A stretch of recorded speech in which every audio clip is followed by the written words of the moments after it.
Graffiti 2024 abbiamo partecipato con la Lancia Delta Integrale 8 valvole con i colori della Grifone in coppia con Maurizio Verini. Abbiamo fatto un equipaggio, quindi coronato anche una nostra vecchia amicizia che dura da più di 20 anni con il famoso pilota che negli anni 70 vinse il campionato italiano, il campionato europeo con la gloriosa 124 Abarth. Tra l'altro vinse anche nel 1974 proprio il rally di Isola d'Elba appunto con la Fiat 124 Abarth.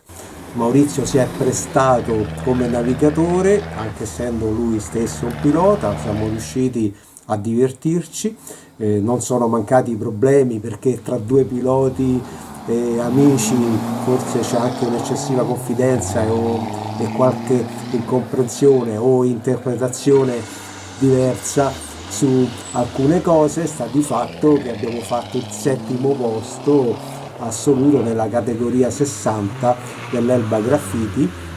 con i nuovi regolamenti dell'ACI Sport che si sono adeguati a quelli europei della Federazione Internazionale Automobile, ovvero sia categoria 60 significa una media di 60 km all'ora da tenere, che non è per niente facile perché sostanzialmente ci sono mille problematiche legate a non sapere dove sono i punti di rilevamento. Le strade comunque all'Elba sono strade difficili, non voglio immaginare quando addirittura queste strade erano sterrate, quindi sono difficili adesso che sono asfaltate. Immagino che correre negli anni 70 che erano appunto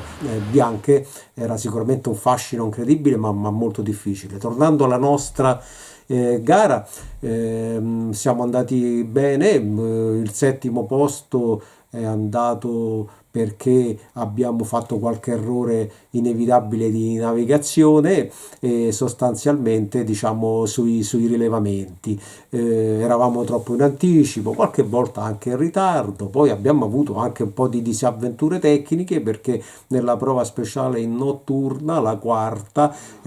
sostanzialmente è andato via i freni posteriori, si sono surriscaldati e quindi la macchina frenava soltanto sull'asse anteriore. Sono finito quasi molto prepotentemente su un tratto molto disconnesso, ho rotto anche l'idroguida e quindi così mi sono dovuto fare tutta anche la seconda tappa della seconda giornata senza idroguida che ovviamente faceva uno sforzo incredibile sulla scatola sterzo perché non avendo più l'azione morbida del volante. Sicuramente il rally di velocità ha un altro fascino perché devi correre molto di più, però diciamo sono una tipologia di gara secondo me valide per chi non vuole rischiare anche di andare con questo genere di auto che cominciano ad avere un certo valore a fare dei danni, invece ci si diverte molto e si ha l'opportunità di guidare per 300 e più chilometri e quindi di soddisfare il nostro istinto diciamo da piloti. E quindi il 7° posto, siamo comunque soddisfatti,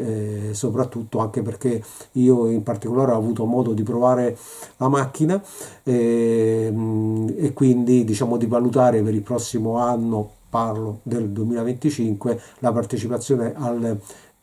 campionato italiano di questa specialità regolarità 60 e ovviamente anche con qualche altra vettura o anche una Fiat X19 Abarth con la trazione posteriore che sicuramente diciamo forse è ancora più divertente della Lancia Delta.